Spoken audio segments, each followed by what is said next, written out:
Just the idea of taking something as everyday and common as your cup of chai and turning it into a business that you can order on an app. Zivame is just such a fantastic story.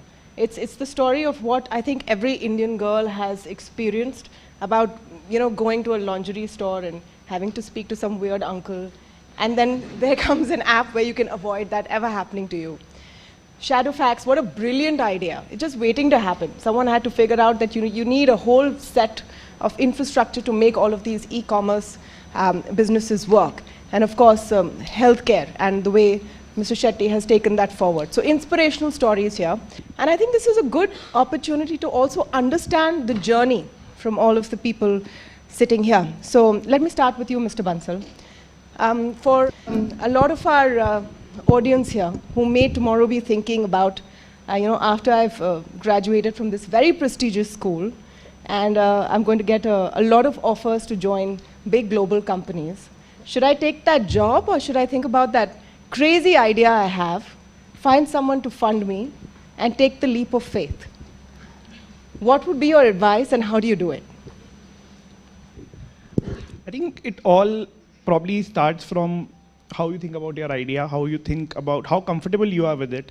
I think my number one advice, which is probably pretty counter to the way I usually think, is I think you should be very, very, very careful before you actually think or make up a clear mind that you are starting up.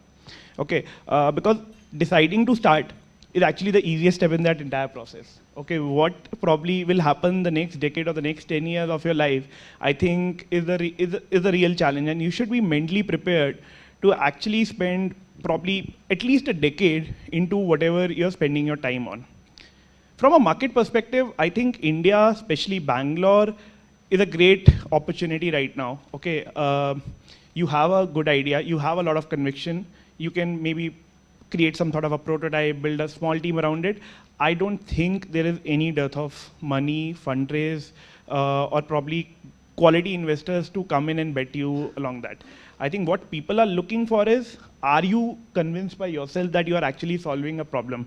Are you building something which is just better than probably what exists in the market, or probably which is completely different? Are you probably creating a category which does not exist till now? Okay, I think if you can answer all of that, if you can get convinced on what you're building for, I don't think anybody else will have a problem understanding your desires in that. Okay, Amulik, is it that easy? Because Abhishek makes it sound like a dream. You just have to have a great idea and it'll all work out. What happens when you have a product, or you have a rollout, and someone comes in 6 months later with the same idea, 10 times the funding, and tries to bulldoze you out of the way? So, my response has to be in context of the people who are sort of listening to this panel, right? I mean, I'm assuming everybody here is either in first year or in second year. So when you talk about entrepreneurship and business, for somebody at, I mean, for a vast majority of the crowd, I'm placing in that bracket, and I'm trying to address to that, because my response has to be geared to the audience. So at this stage, the word entrepreneurship and what you just said, Tamanna, can be very far removed. I mean, you can't really appreciate what it means to have a competitor, or it means to have a product. So I think, taking a cue from what Abhishek said, what is important for this group, the vast majority here in this group, is to be passionate and courageous first, before you even start thinking that you start a business and, as you said, somebody can come and wipe you out. Are you genuinely at that frame of, or do you genuinely have that frame of mind where you are bold and courageous to pursue an idea? Or are you caught up that, oh my God, I have a student loan. Oh my God, the best jobs are the consulting interviews, top 1 or 2 days, right? You can't be in both those two boats. And it's not, I'm not saying that the first boat is bad, but let's be real, right? If you feel genuinely that you are at that stage where you need to work because you're fresh out of college, and immediately out of college you came to B school, then don't force yourself to pursue the entrepreneurship path, because it is a tough path. But if you are bold and courageous, then it's a great thing, because you have time with your side and you have a prestigious degree acting like an insurance package to you. So even if you fail after 2-3 times, or what after 2-3 years, it's not bad. You can bounce back, right? Because everybody will value that failure. So it's just that context. So the first thing is the frame of mind in which you are, right? Don't force fit yourself ki acha panel pe 4 entrepreneur aage and wow, that's the coolest thing. So it's not the coolest thing. Well, because I have it on good authority, you're quite a hit over here. Whatever little research I've been doing, this crowd really likes you. So they think you're very cool. So maybe they want to think of some ideas. What has been your biggest challenge when you thought up of Chai Point? Did you have a tough time selling the idea? Because it's something which is in everyone's home. Everyone knows how to make it. To be very honest, I had tough time selling it to institutional investors. To angel investors, because I was, experienced professional, I did not have a tough time. Then I realized why, because institutional investors at that point of time thought only of mobile and e-commerce, and consumer was such a bad word.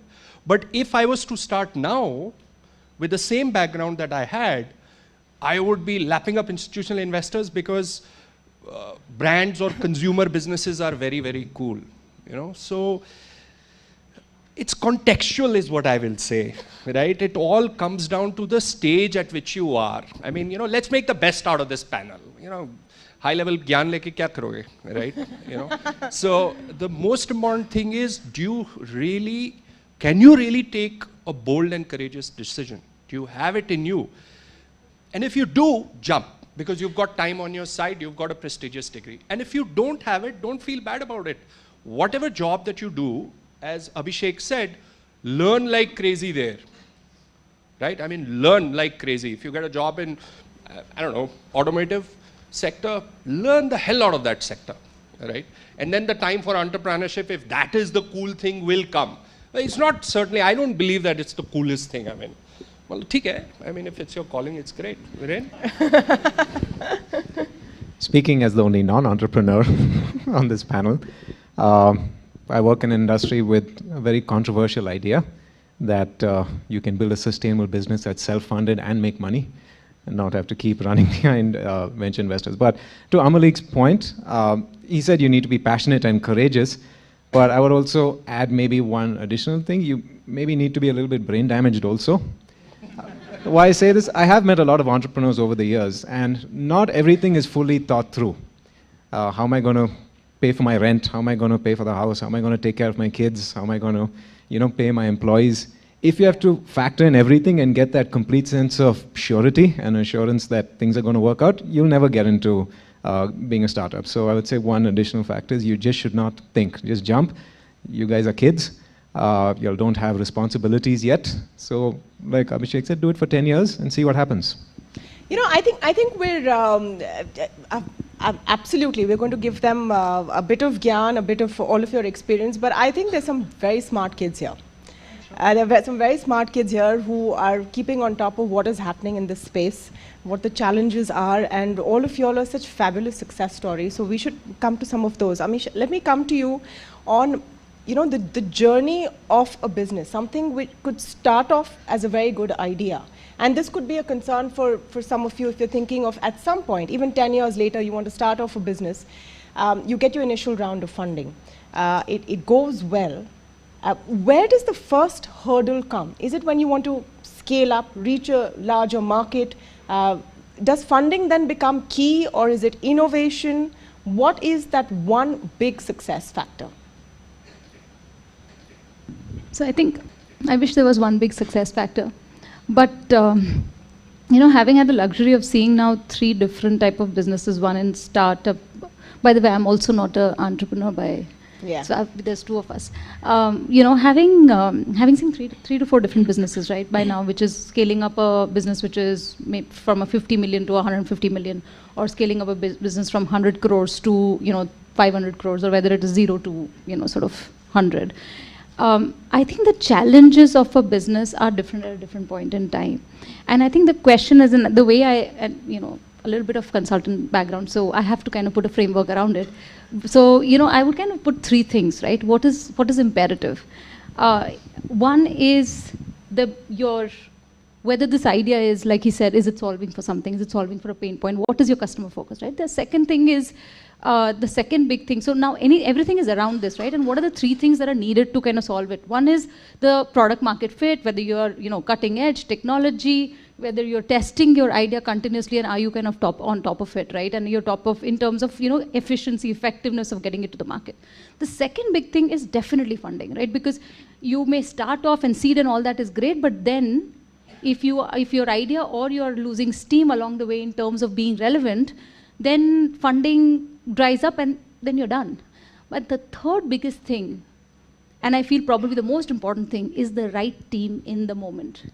And I don't believe that there is a right team. The same team can do wonders at every stage. And what I mean by that is I've built teams for different stages and different types of stages of companies. And in the beginning of this thing, I actually agree a little bit of that brain damage bit, right? You have to be super passionate about what you're doing. You have to be the believer. I actually feel in a CEO-run, professional CEO-run business, it's very different than a founder-run business. Founders are passionate about it. They want to solve it. They know they will do it. It is their baby, right?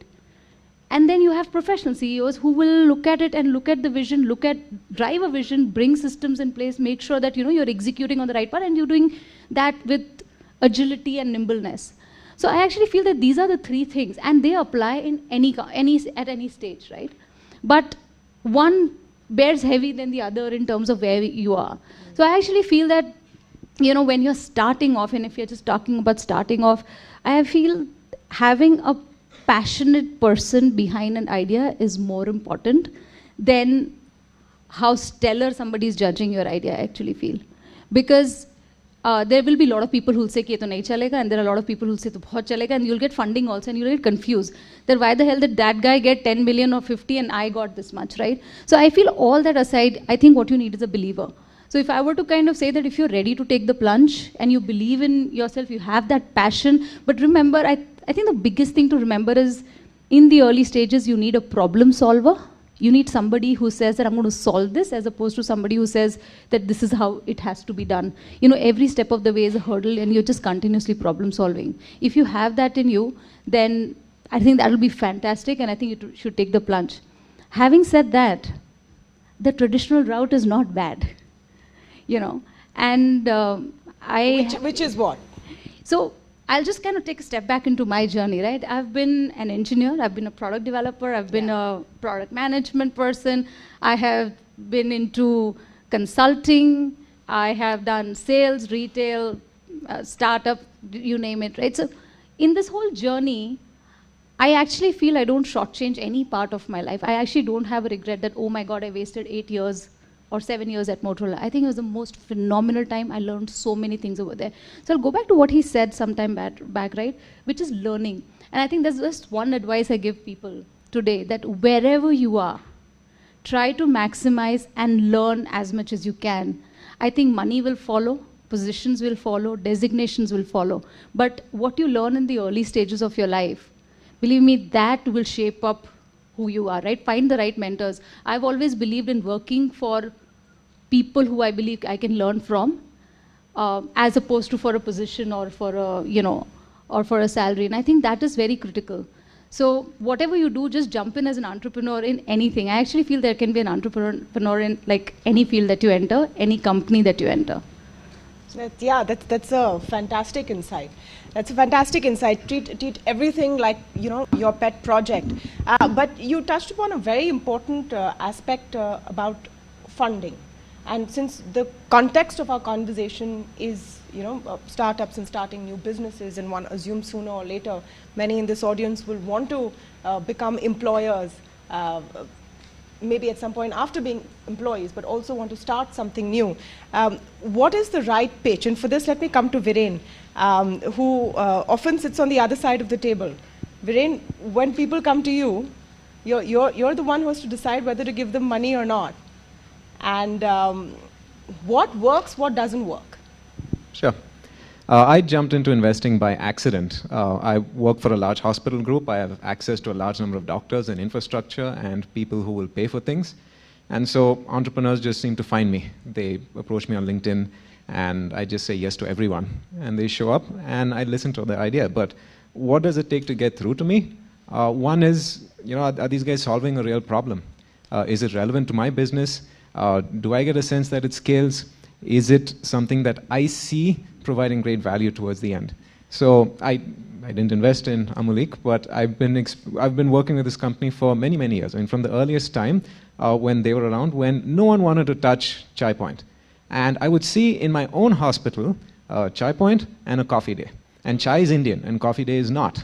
And these guys would be outselling, Chai Point would be outselling coffee day 10-1, because that's what people ended up drinking. And that's when I knew that, yeah, this is something that makes sense. If he had come to me and said, invest, I would have. Next. But yeah, it's ultimately it is what is simple and easy to grasp, because those are almost the easiest businesses for venture capitalists. Because if you're able to explain it to yourself, it's so obvious that in 30 seconds you get it, it'll be easy for you to explain it to someone else. Okay, what is you don't have to give us too many details, but what is the, I wouldn't say worst idea, but most unworkable, out there idea that you've ever been pitched? I won't give the worst idea, because then I'm trying to be nice. Then the person who pitched it will know it was terrible. The worst kinds of ideas I get are the ones that are just copy-paste from the US, right? So something like, this very fancy medical kiosk that can do all the tests, and you go in and there's telemedicine and robotics, and it's very cool. Maybe it works in some very limited enclave in San Francisco or Boston. There's no way it'll work in India. Or other things that are around this very high-end medicine where people will come and, the doctor will come and visit you, and we'll personally be at your beck and call. Again, does not work for the economics of things in India. So the worst kinds of ideas I get are the ones that are not localized enough. Okay. Amulik, let's come to, the journey of innovation. And again, let me come back to Chai Point, because it's one of those things that once you know a company like this exists, you say, why didn't anyone think about it? But before its existence, it seemed like a tough one. Because like I said, everyone drinks chai, and it's very easy. There's always a tapri, close by somewhere. What is the biggest sort of innovation you had to bring to make it work, to bring it to scale? I think first was, as you mentioned, right? I think what helped was that I studied and then worked abroad for some time and had an outside-in view of the country.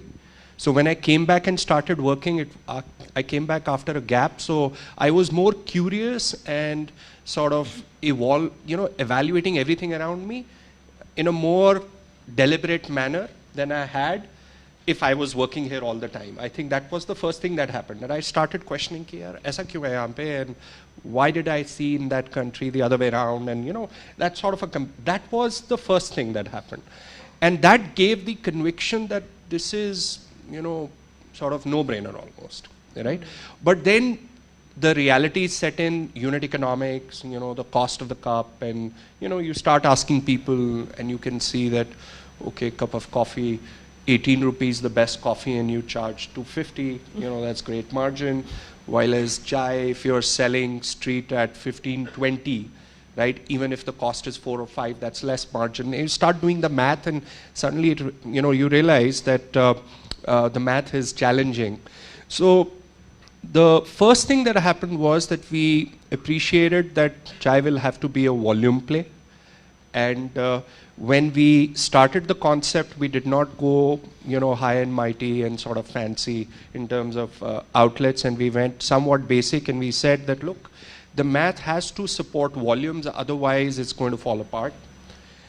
And as we started pursuing this, then we realized that the environment around us is changing very fast. I think fundamentally, long story short, we focused on the customer very carefully, and I think that is a very dear value that I hold, and I like to promote, that just focus on your customer, because the customer has a lot to offer you in terms of learnings. So we realized that customers are now willing to pay higher and seeking better stores and better environment. Then we realized that customers are taking huge quantities in bulk to offices, right? 10 liters, 20 liters. And we realized that, Wow. oh my God, and why they're taking such large quantities, and maybe there is a scope for a chai machine at the offices. Then we said that people are taking lots of chai in small flasks. So, looks like if somebody built a heat retaining use and throw flask, you could really scale the delivery model because the product holds for delivery. And all of these things now in hindsight seem very obvious, but at that point of time involved very persistent effort, because building a machine, a hardware machine, while you are a retailer, right, and where the investors and the money you have is not behind hardware, is a very, very arduous exercise. And I agree that passion carried it through, and now we have supply chain in Shenzhen, but at that time could not have visualized. And frankly, I was questioned in the board, and we have a case study which talks about as why the board felt that, guys, we invested in a retail company and you're saying let's spend all this money in building hardware. But the logic was just follow the customer. What is the customer doing? And now we are the largest hot beverage delivery chain in the country, even though we are 1/10 the size in terms of retail outlets. Yeah. Because chai holds, right? So that value of going behind the customer, it's not a silver bullet that you can hit in whatever a minute or in a year. It calls for a certain discipline and a mindset. But you'll be surprised as to the openings and the vistas that open, once you sort of pursue this approach. What is the customer saying? What is the data telling? How are they engaging? What do they want? Price points, consumption behaviors, perception around brand. And now, frankly, talking about store design, the first thing I said, the hoity-toity versus sort of the basic concept. Now people expect chai stores to be as good. Yeah. And now there is no question. And now people, okay, they are not willing to pay 200 rupees, but they're willing to pay 80, 90, 100 rupees, frankly, without, batting an eyelid, right? So just evolution and follow the customer. Tough one. It's a very simple one to state, but it's actually a very tough one to execute. Yeah. How much of success, and I'm going to open this up to everyone and come to you one by one. Let me come to Abhishek first. You have a great idea. You get the funding on board, but it doesn't always work for everyone. We know the failure rate for startups in India can be as high as 80-90%. So not everyone's dream follows through. Some do stand out, and of course we have some amazing success stories here. How much of it is just damn luck, and how much of it is timing? It may seem like a simple question, but I think it's very relevant. That, do you need a plan B at all times? Very interesting question. I actually have some interesting stories around Shadowfax, just to answer some of those things. Yeah. I'll come back to that. But I think I'll probably agree with what you just said. I think you need some bit of luck. I think timing is super crucial. Okay, you might be pursuing an idea which might not be investor attractive, or investor might just give you that, oh, we have a negative bias against this entire space. But you don't know, maybe 2 years down the line, people are super excited about that. And I've seen that thing happen. For example, Amulik said, 4 years back, probably a consumer brand was not as hot as probably how it is today. Okay, today you want to start a consumer brand, I think there'll be ample of opportunity that you might have. I think talking about luck and talking about some of the things that happened with Shadowfax. So we started in 2015. I remember that time we were probably the 4th guy to come up with some sort of a similar concept. And they were, the other 3 had actually raised close to about $8 to $10 million of fundraise before us. Oh, in the market, you were the 4th player. Yeah. We all started within a gap of 30 days. No one remembers the other 3 today, is it? Yes. So, interestingly what happened, all of us raised good amount of money within the first 6 months. It was a super hot idea. And we all know what happened in 2015. The entire market crashed. We were surprisingly one of the last startups to actually get funded before the market eventually crashed in 2015. And within a couple of months, the tables just flipped. Okay, people were super excited about hyperlocal delivery, and within a couple of months, people asking, why do you even exist? This market has super poor margins. You will never survive or you're not going to survive 2016 through. Why do you think this market exists? And they were not entirely wrong. We had 3 other competitors. One of them we acquired eventually. The other 2, one of them shut down. The other got acquired by another large company. And by mid-2016, there was no one else left. And I think that is when the real challenge in any company, that's, I think, one of the things which defines us today is the year 2016, how we survived through that, how we probably just focused on what the consumer wants, how do we create the right service, how do we create the right pricing for the service, and we basically ensure that our business model is not just dependent on probably somebody sitting in the US and funding our business model. So I think that is very, very crucial. Timing is definitely important. But what we have realized is that it's just not about luck and timing. It's about a lot of capabilities. It's about a lot of, I would say, resilience into your idea, into what you're pursuing, and just continuing to believe what you think will eventually work. Okay, if you can follow through that, I think there are doors which eventually open up for you. You come up with ideas which probably you have never thought of with. One thing which all should, like always, I would say, be clear about it. Let's say when you have not started, you might have a certain idea. Probably once you raise money, you do a bunch of pilots.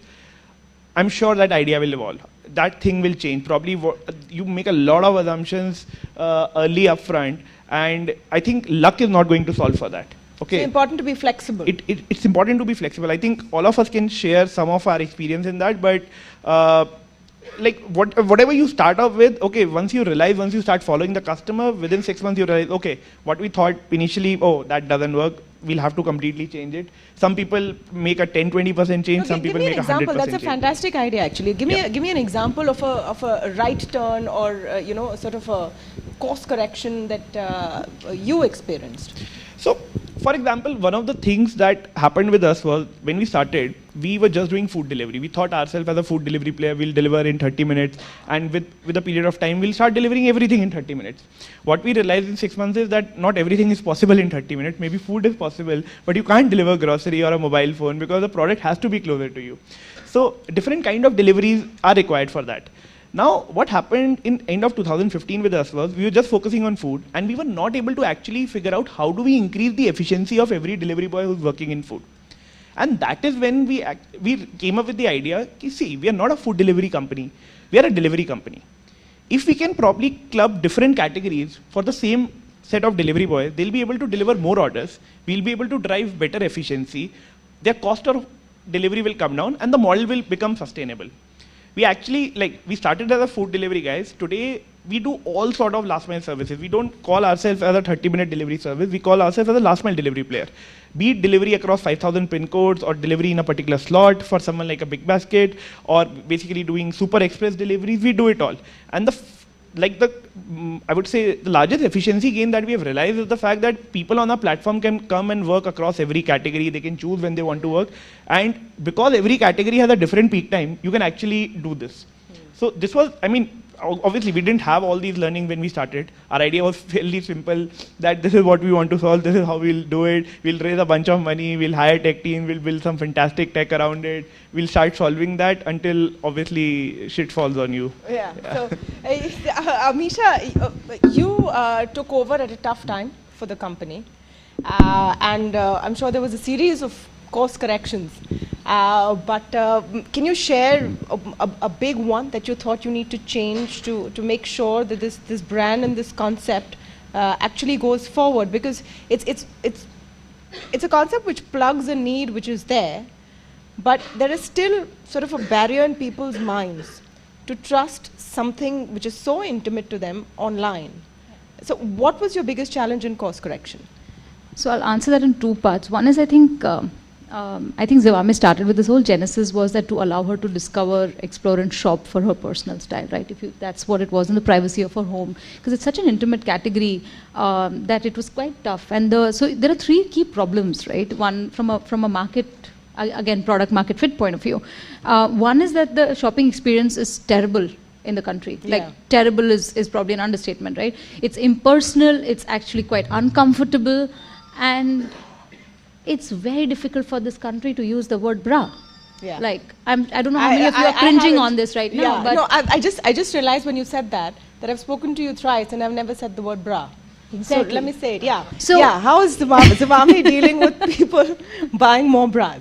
Brilliant. So the idea is, the simple part of it is what you realize is that it was difficult, right? A woman walks up to the counter and says that mera ye size de dijiye. The guy shouts and says, "Madam ko 36D de dena." And you know that 36D de dena kills her in the moment. Yeah.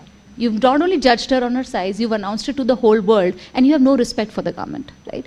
So that was one problem, and it is, that's again solved by, for several years now, we're like on it. So, that we got past it, and that was the answer. The marketplace was the answer to that. But along the way, the second biggest pain point came out, which is products selling in the market were so basic, so bad, that they were leading to health problems for women. I don't know how many of you know, but not having the right garment, not having the right support, leads to several health issues over a period of time. Can I see a raise of hand raise here? How many of you know that it leads to health issues? Love you guys.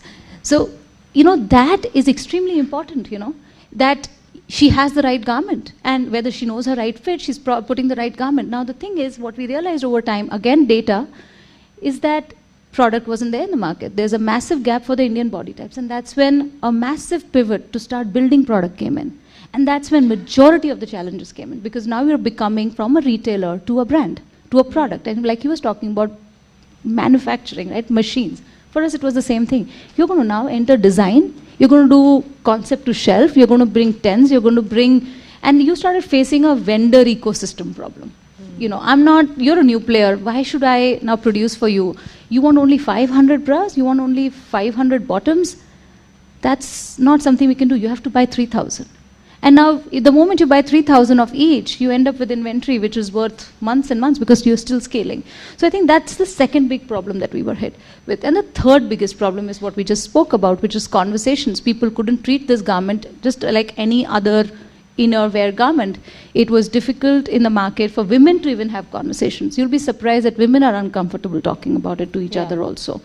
So I think we had three big problems to solve, right? And I think Zivame did a great job, step one. 2016, again, the pivot happened, and we said, we'll enter product. And a lot of people questioned us, right? I mean, a lot has been said, a lot of it untrue. But over a period of time, I think we set course for it, right? And there was a lot of correction within merchandise. We learned, we used data, we continuously corrected merchandise to build for the Indian body type. We launched something called the True Curve, which is for the bustier, bigger body types, which is majority, or I would say after a certain life stage, a good chunk of India.